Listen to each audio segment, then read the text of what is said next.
Hello friends, welcome back to the channel, or if you are new here, welcome.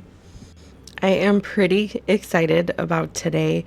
After having what seemed like a really long holiday season, just seemed like we were constantly on the go doing a bunch of different things for the holidays, and I'm sure like most everybody was too.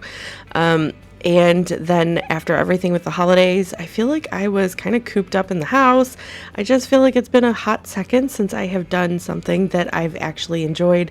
So today we are going to do breakfast, and then we're going to go wander around a couple of antique shops and thrift stores. For breakfast this morning, my boys asked for waffles, so that is what I'm making. I will put the recipe down below in the description box because I feel like this one is a really good one. If you like the Eggo waffles, I feel like this is basically a dupe for that. I love doing like a double recipe and putting the remainder in the freezer just in a Ziploc bag. And then whenever you go to heat them from the freezer, I just take them straight from frozen and put them in the toaster, much like you would do for an Eggo waffle. Sometimes you have to toast it twice if you like them extra crunchy like I do, but this is my go-to recipe for waffles. This is a huge family favorite. You can even add some protein powder for some extra protein in these, but overall these are super wonderful when you get them right off of the waffle iron, and then they're also really great from the freezer. My boys don't usually eat them with syrup. I am serving them with syrup this morning, but my boys, about like a year ago, they read this story where the main character eats waffles with jelly. And so ever since then, they have usually eaten their waffles with jelly, but I wanted to mix it up a little bit and give them syrup today. But if that's something that you have not tried before, my boys highly recommend it. So you might want to give it a try sometime.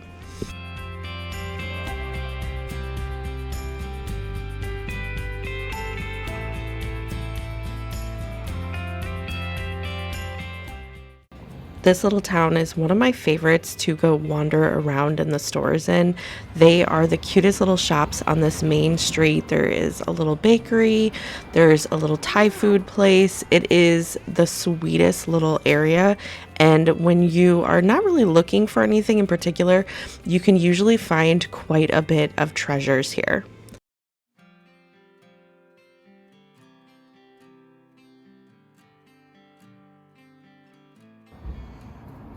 These are really cool. Oh, they're like iron. That's pretty neat. What was that? It's leather. They're things that Ooh, puppy.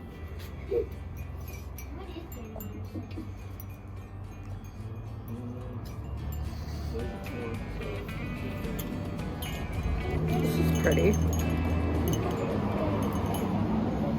This main street is lined with little shops, and I feel like from the street you cannot tell just how big these shops are until you're inside, and they are jam-packed with just stuff that you cannot even think of. It is just the wildest things that these shops have, and they just go on and on and on. A lot of them have upstairs, a lot of them have basements, and I swear you can just spend forever in these shops because they have the coolest things, things that you have not seen in forever, and that just bring back all kind of nostalgic memories. So I just love wandering around these little shops.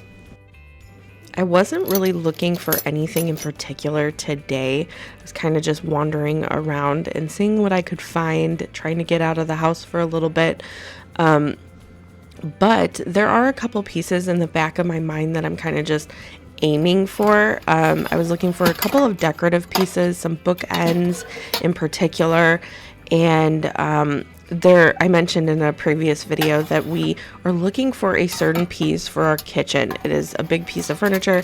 I did find something that I really love here, and I will show you whenever I get to that, but we ended up leaving without it. I think it was a little too big, so we're kind of back and forth about that. And then I will show you once we get back home what the couple of things that we did end up getting. But I was really just kind of piddling today. If you've seen those videos online, I am a piddler. I love going to these shops and just piddling around. And it was much needed, I felt like, after the holidays and everything we went through and just being kind of cooped up. I just wanted to go and mindlessly wander. So I do have my eye out for a couple things, but I'm also not really wanting to add a ton of clutter to my house. I really need to work on decluttering. So I am not really in the market for bringing a bunch of things home. I just had a couple things in mind, and like I said, I'll show you those once we get done and back home.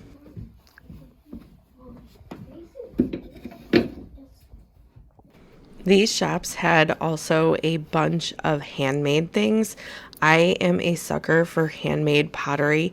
I think it stems from my grandparents. They did a bunch of ceramic pieces when I was growing up, and I loved being a part of that. I loved watching them paint and create them, and they had a bunch of kilns outside, like in this shop, and I loved being a part of that. I was a part of that when I was really young, and so I always love looking at the different pottery and stuff.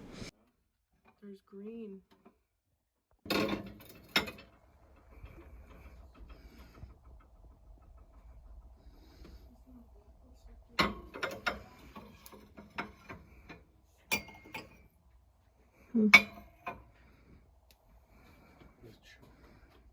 My grandmother also had a bunch of the Tupperware like cups and stuff. So I always remember that always reminds me of her.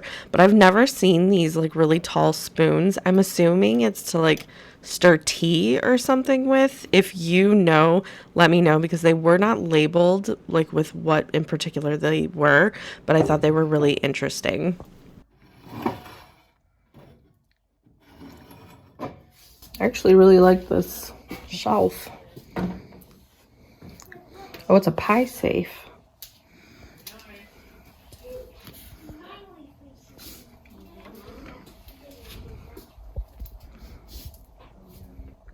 I'm also a sucker for a good basket, and this one had little legs, which I thought was really cute. I don't really need any more baskets, so I was a little sad to leave this one behind, but I did think it was pretty cool that it had legs and handles.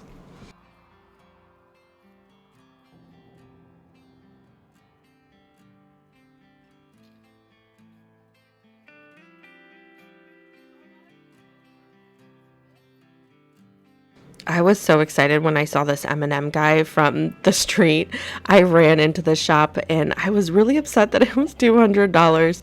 I follow someone on Facebook that she keeps her kids' snacks in one of those, and it is just the cutest thing.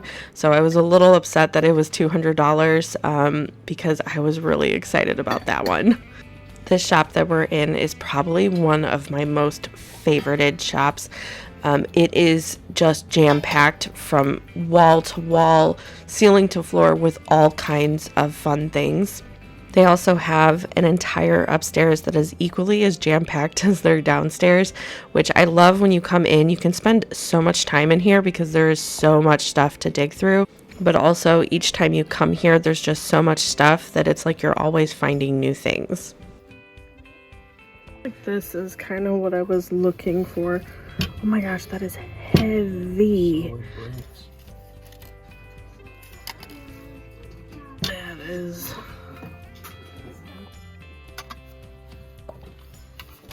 I really like these too. This match safe with the striker and the brass duck head, I really loved. Those are things that I didn't end up getting, but after I left, I've had major regret about not getting those things. I think that because there was a couple of things I still have my eye on, I might end up going back at some point to get those if they're still there, or if I'm still thinking about them in the future.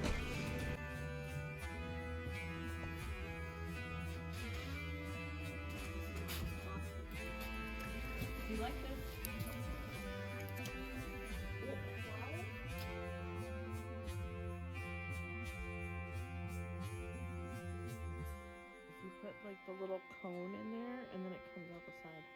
I bet that's what that is. That's super neat. Look, and here's one too. It's a little teepee.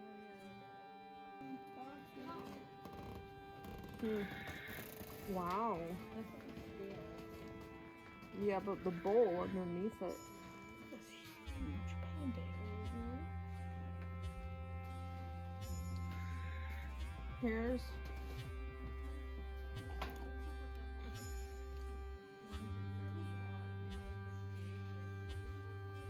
what?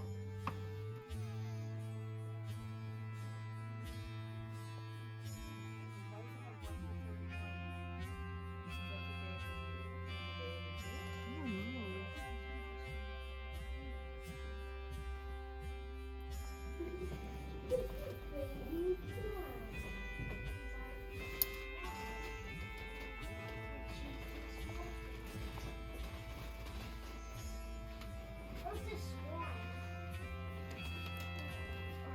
Yeah, ducks. Oh yeah. These don't see those tags. See, these are cool. They're like heavy. I like that duck picture. On top of the trinkets, one of my favorite things to look at are these amber colored glass bottles. I also love to look at the salt and pepper shakers. They're one of my favorite things to kind of go through and look at the antique stores. Now, this was the piece of furniture that we were looking at for the kitchen. It is called a possum belly cabinet, I believe. It has a couple of different names, but that is the one that I keep finding the most of what it's called down here. So we were looking at this. This piece was just under $400. And honestly, now that I've done a little bit more research about this, I think that that's actually a really great price. It had the cutting board, it had a bunch of different drawers and stuff like that. It'll be great for storage. But overall, I think we have to measure again, because I think it was a little too wide for the space we're wanting to use it in.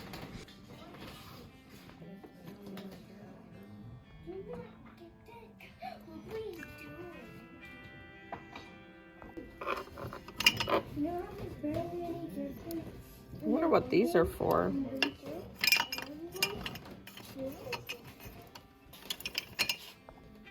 Tell me if I'm crazy, but I could not get over the price of this cookie jar. Here are a couple of the things that we came home with from the thrift store. I did a really good job, and I did not actually come home with a bunch of clutter. I was very intentional. So one of the things that I was really trying to find were some like containers, because if you saw in my previous video, my kids bought me this espresso machine for Christmas. So I have like a coffee holder and tea holder and all that stuff, but I didn't have like a canister for espresso coffee. So you may have seen this. There was another one just like this at the thrift store. I just got the one because even though I felt kind of bad, I don't know why, leaving the matching piece at the thrift store, because one, they were two separate prices. So there was that. And also I did not have a spot for it. And I really did not want to bring something home that I just did not have a purpose for. I'm really trying to be intentional with my finds. So you can't really tell, maybe a little bit, but it has it's kind of like a yellowy amber color. And then it has espresso in it, and I just loved because it was just this screw on top. So it's very easy. I loved the little flowers or sunbursts on it, and I loved the color. So it's something that I think is pretty, that I can have a purpose for, have it set out on the counter, because it is very pretty. And then it's right here by my espresso machine, which I again do plan on moving. I need to kind of figure out the whole layout of the kitchen, and we're really just looking for that furniture piece before I have a permanent home for anything. So for right now, it's going to be here. and I just thought that that was a really pretty jar, and I believe it was only a couple bucks. So we did that. I also got this little amber container, and this has a sweetener in it with like a little, has a little spoon in there. If you can see, I don't want to get it out, but so it is, again, another little amber colored. Now there was a rubber piece on this, and I get that that is better for sealing, but I really did not want it to be difficult because I felt like it was prone to spill if it had like that rubber piece on. So I did remove that, and it's just easy to put on and off. Again, I thought it was really pretty. It was a little bit different than just a normal jar. So I have that here with it. Another piece, so this actually is not even mine, but my husband collects beer glasses. He has a pretty large collection, actually. Well, I say that, it's large for us. I'm sure that people have a lot bigger of a collection, but he loves just any ones that are different. He doesn't have like this shape necessarily, so he jumped on that. And the store that we were at, it actually had quite a bit of them that he was pretty excited about. So he tends to only get one or two at a time because it's a newer-ish thing for him to collect, so we don't necessarily have too much space for it.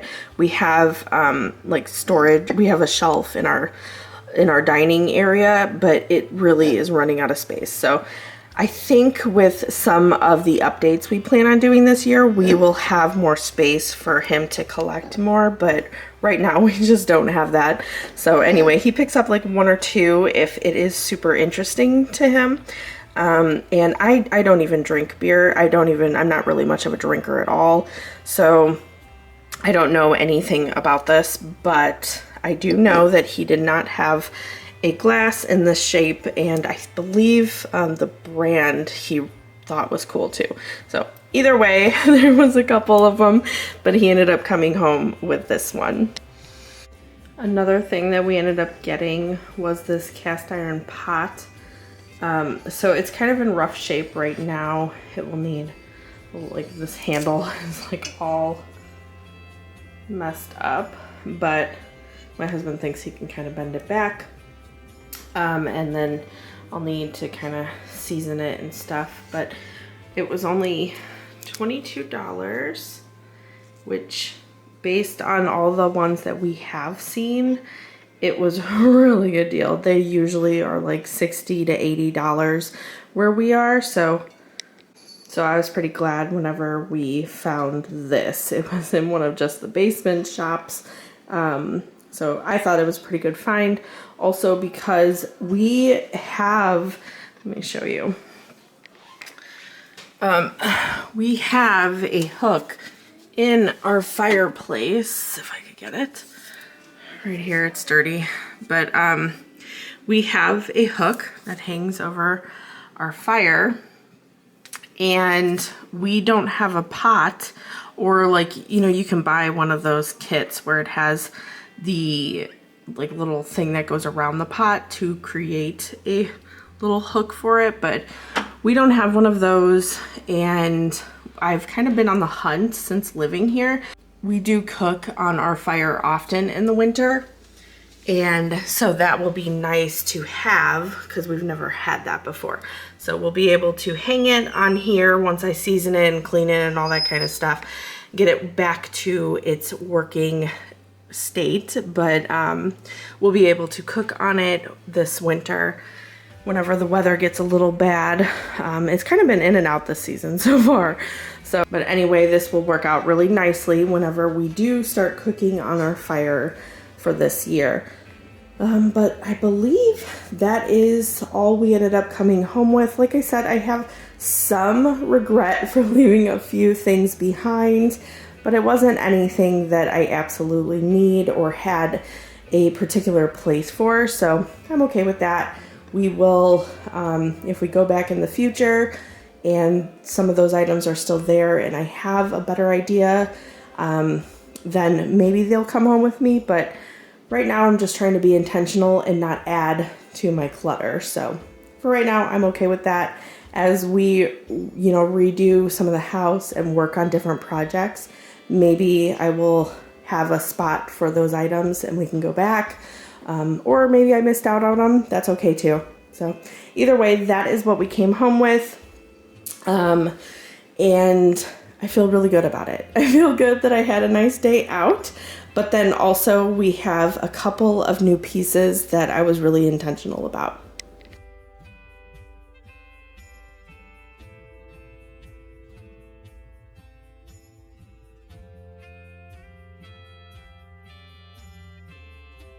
Now that we are back home, I am starting on dinner because I know that this particular meal is going to take a while. I have made pierogies on my channel before. This is such a tedious thing. However, this is a family favorite. My children love these. They absolutely devour them. And oftentimes I have to make a double or a triple or a quadruple batch. I don't usually make quadruples for like dinners or anything, but usually I have to make a double batch of these for a family dinner, and then when I am tripling or quadrupling these, I put the rest of them in the freezer, so then it is easier to have at another time. My daughter also loves making these. She often helps. She was in the middle of doing something, so she didn't end up helping this time, but she did come back and she did a second batch of these because we still had like the filling left over. So she did another double batch and put all of that in the freezer. And that was really great because I did a double batch here for dinner and I was so exhausted after this. So it was really nice that she was like, oh, there's still stuff left over. Do you want me to do a batch for the freezer? That was very, very sweet and much appreciated. So if you are in an area that has these in the store, they're often in the freezer section, and I promise you they are so much easier when you just buy it like that. However, ever since we moved, we can't find them in any store that we go to. There are some times where we find like a random package of them, but it is pretty far and few between, and it is very, very random. So I do not make these very often because they are very tedious when you're making them from scratch. They take forever, and it's not really because you have to let them rise or anything. It's just because they are such a tedious thing to make. So when I do these, I do a huge batch, like I said, so then I can have some go in the freezer, and I tend to not make these more than just a couple of times a year. So whenever I do, it is very special. My kids very much appreciate it, and often they do help. So it's kind of an all hands on deck kind of meal because it is just that tedious. But it's hard because when we lived up in the Chicago area, you could find pierogies everywhere. I mean, there was so many different kinds. There was fresh ones or ones in the freezer. There was so many that, I mean, you can go into any store, any market. They were just everywhere. And when we moved, like I said, there is just none anywhere. So it was a family favorite of ours. We made them quite often, maybe once a week, a couple times a month, maybe when we lived up in the Chicago area. But then since moving now and I have to make them from scratch, it is definitely only a couple times a year. So what I do is I have a pierogi dough recipe. It is very, very simple. I just throw that together, and like I said, it kind of depends on how much I'm making, but often I double it at least. And then I will make the filling ahead of time. So I made this the previous evening. This is just mashed potatoes with cheddar cheese. I think I added a little bit of bacon because I just had some left over. You don't have to add that, but it does add a really nice touch. And I want to say that was it. I want to say it was just potatoes, cheese, and the bacon. And then I will usually cook them in onions. I wanted to do this a little bit different. So the pierogies were all about the same. You just roll out the dough and then you cut them into circles. If you have like cookie cutters, you could use that too. I am not perfect about it. I never am with my recipes. So they're not all the perfect pierogi shape, but that is okay. There are also presses that you can buy. I just don't bother with them. I don't make these enough, and a fork works just as good. So I use a really large mason jar lid to cut out the dough into circles, and then once they're cut out, I actually roll them a second time to get them flat, and then I put just one little scoop of the filling in the middle. I fold it over and then I press down on the edges, and then I press down with a fork to seal it. So that is what I do with the whole entire batch. You kind of, as you can see, it makes a huge disastrous mess. Make sure you're wearing an apron.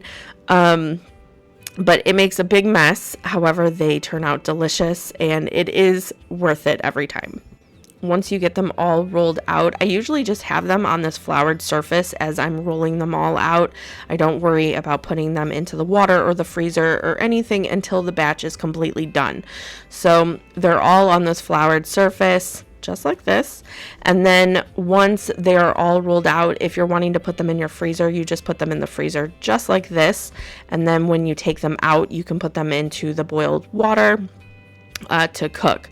So because I am doing this batch for dinner, I'm just putting them straight into the boiling water. So get a big pot of boiling water. Once they start floating to the top, which is fairly quickly, then you just take them out with a slotted spoon, and I put them on a plate. You do have to be aware that they will stick together. So if you want to use olive oil or something like that, you can use that. Now, I think there are people that eat them just like this, right out of the boiled water, almost like a ravioli or dumpling. However, we cook them in the boiling water, and then often we will cook them with a little bit of butter, oil, some onions that are diced up. I will throw in some mushrooms that I dice up. We like to have that nice little crunchier taste on the outside, and it's not over the whole thing, but it does add a really nice flavor, a really nice touch to them. So we like to go a little bit of a step further, but I believe you can actually just eat them right out of the boiling water with like a little bit. I mean, you can just do, a little bit of oil and a little sprinkle of salt. I'm sure it would be delicious, but we usually take it a little bit of a step further, and we saute them with onions and butter and stuff. So this time I have some chicken that I need to cook. I'm starting to go through my fridge and use up the ingredients that I have on hand. So I had some chicken. I had it marinating in some seasonings all day. So what I'm doing is I have it in a pan with a little bit of oil and a good amount of butter, a couple tabs. And I'm going to saute them really quick, not cook them through on this hot pan. And then I'm just going to throw the pan into the oven to cook the remainder of the way.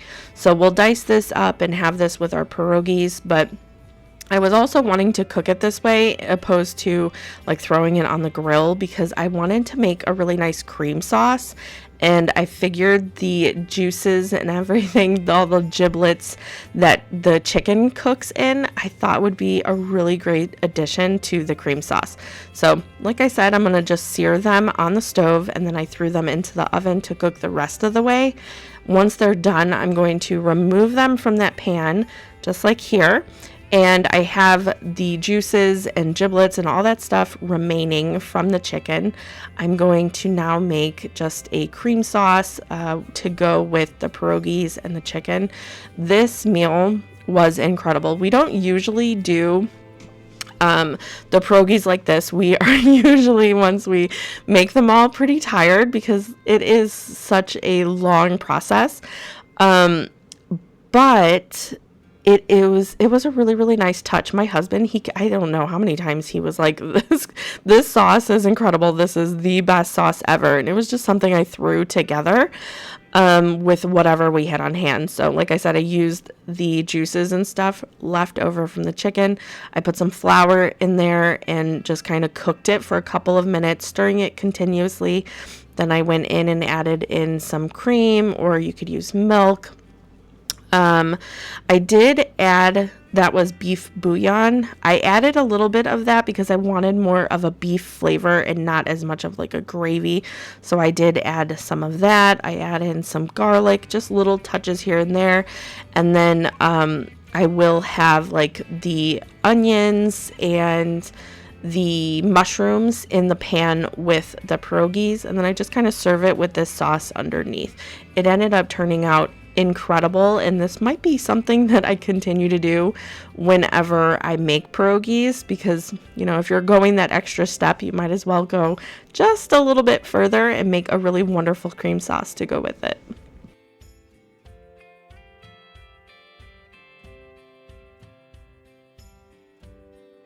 So as you can see, the pierogies were on that pan in the back. I'm just have a little bit of butter going in this pan, and I'm cooking down the onions. I'll throw in the diced mushrooms after I cook the onions just a little bit, and kind of cook those down before I add in the pierogies. They cook fairly quickly once you get past this step. All in all, I mean, once you're done rolling out the dough and filling them and shaping them, it goes pretty quickly after that. So like I said, it is nice to have a whole batch in the freezer, because then you can kind of have a whole meal and skip all of those steps and just go straight to cooking it. It is really, really nice to have those on hand. But if you are available to, or you're able to find these in the store, that is even an easier option, because then you just boil them in the water and then stick them into this pan with your onions and whatever else you want to throw in there.